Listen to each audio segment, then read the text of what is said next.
That's why you never trust hovers, because they hurt you. They always do. Chronicler, you're really good at caster cursing. I don't know what to say. But yeah, I mean, knowing our LCK teams, I think maybe Brand is a little bit too... a little bit too out there. But playing Victor into this, I mean... I'm not really on board. You might do negative damage. Yeah. Because there's you might just do negative damage. There's Senna and Seraphine. Kind of okay until the Victor. Here comes game 2.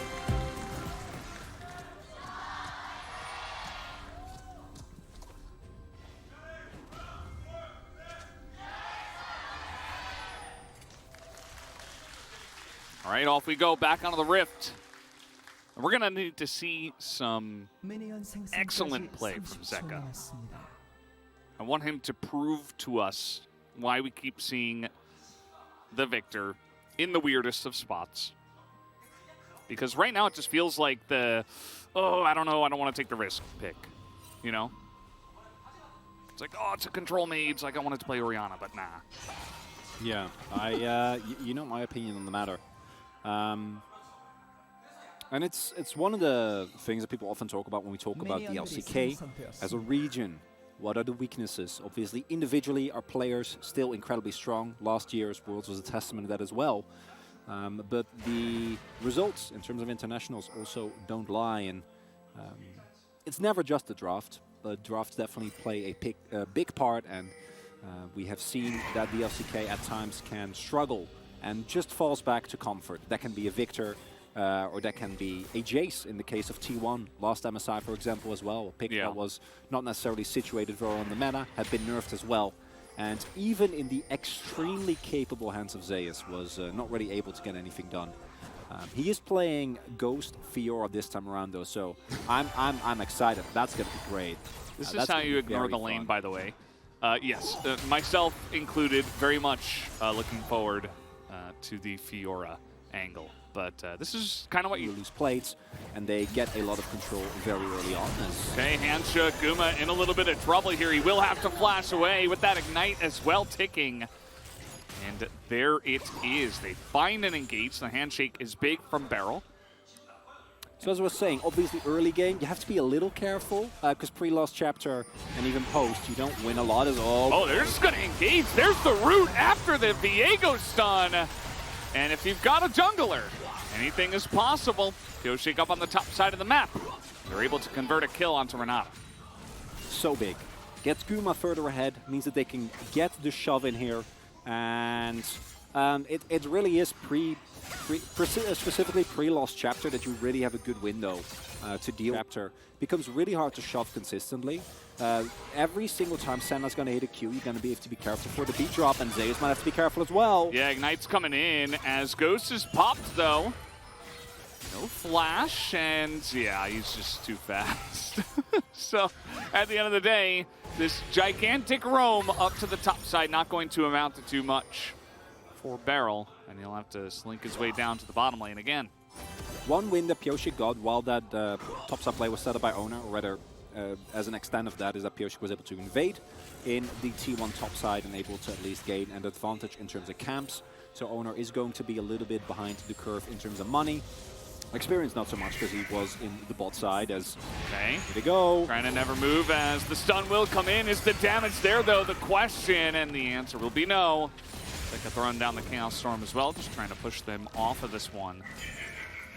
Nice little play, gets a bit of damage onto Zeka. And one of the biggest criticisms that we saw for T1 initially when they started playing Senna comps was that Gumayushi had a really hard time finding good windows to roam. Actually getting out on the map and not getting picked off while warding or actually setting up. Second before you flash, and even then, you know, he could have just thrown it out. So you're like... also look dummy, yeah. You look like a dummy if like Owner just throws it and you flash away. It's like, oh.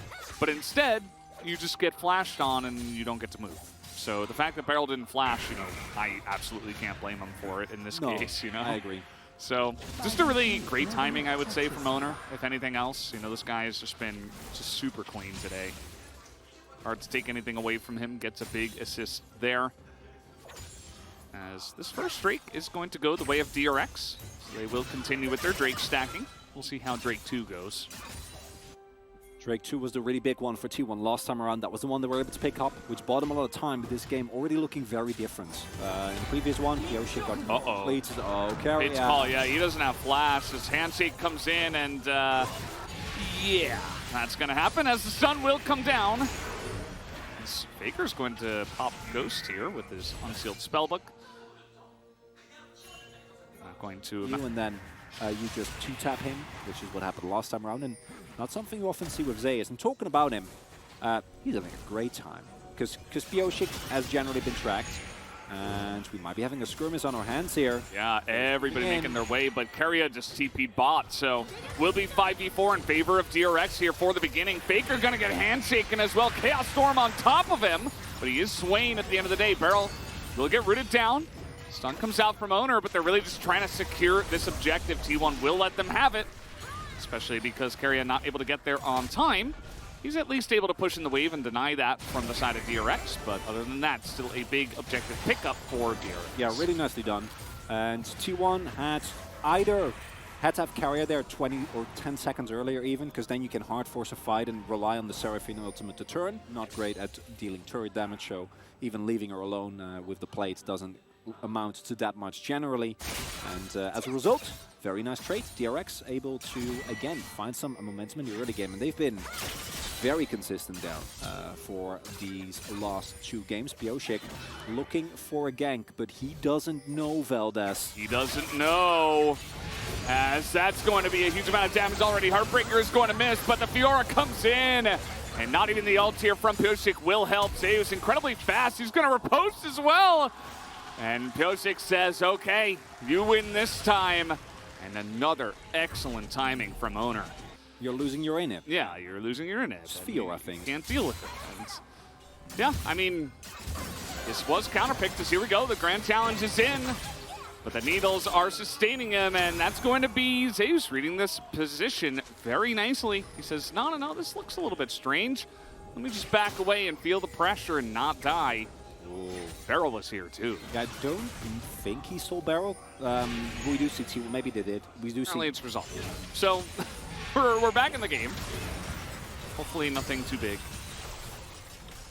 And you remember, T1 was setting up here for the Drake because of the roam that was to the top side of the map. Oh, Faker has heal as well. I don't know if he can walk into this choke point.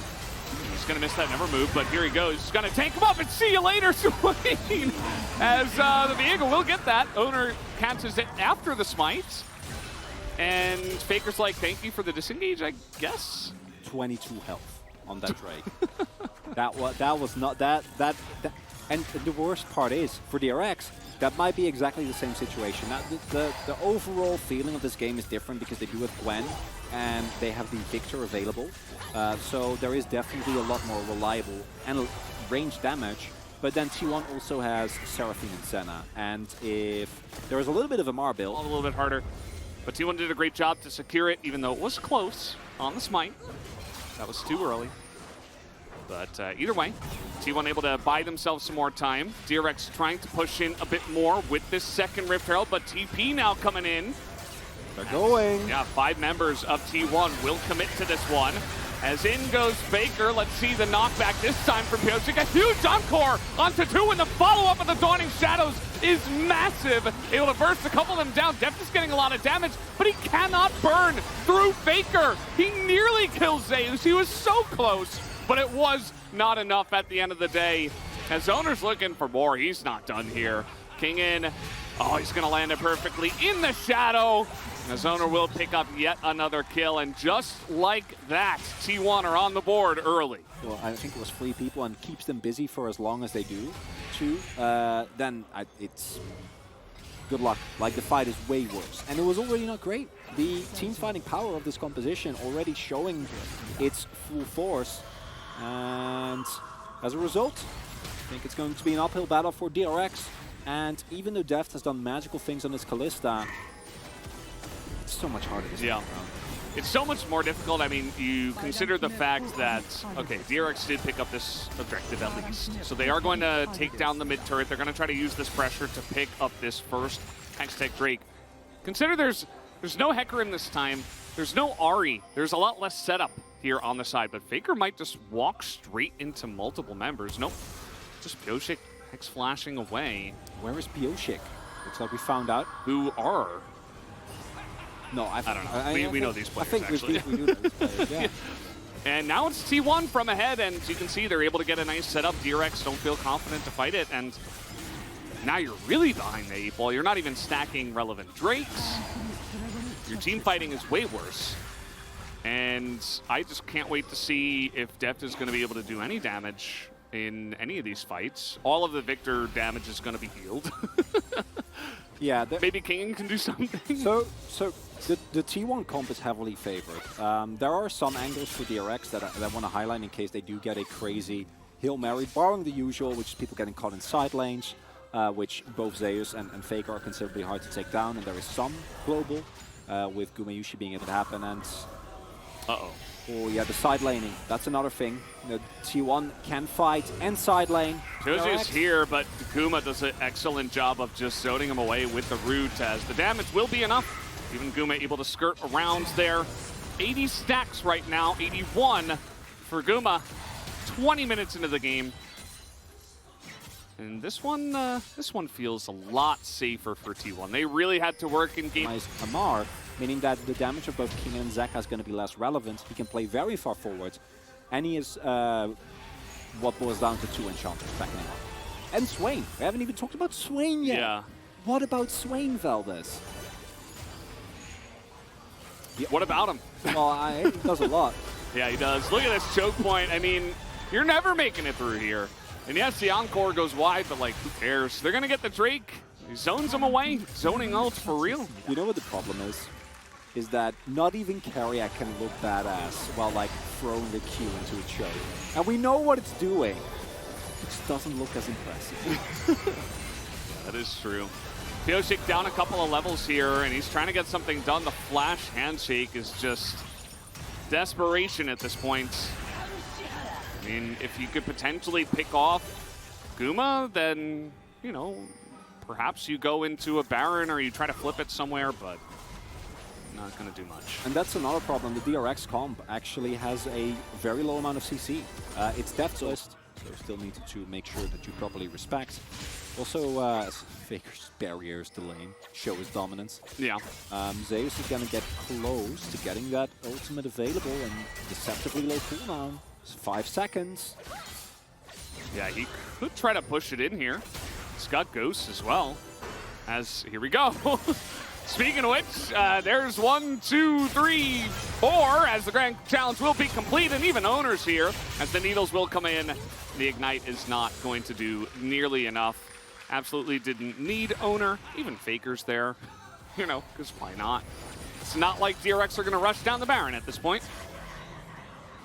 And T1, after getting beaten with a Seraphine comp, not only pull out the Seraphine themselves, also pick up the Fiora, which has been very, very underutilized. Of course, we are not the LPL, where there feels like you can't throw a rock and hit a top-tier Fiora OTP that's like, I don't know, a million LP on the Super server. Yeah.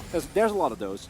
But fortunately, Zeus looking very comfortable in the champion as well. Fate's Call's forced, and that's going to be a turret here for T1. Yeah, Faker popped his ult too. Definitely didn't need to. Ooh, nice. Well, there's one thing that Morello's pretty early True. On a champ like that. I think it would have been really nice. I definitely would have liked it way more, even if it lost. Because like, this was always going to... Based on the way the game played out, obviously I think T1 have just kind of outplayed them, especially with the way Owner was able to get basically 2 crucial picks to get T1 ahead early.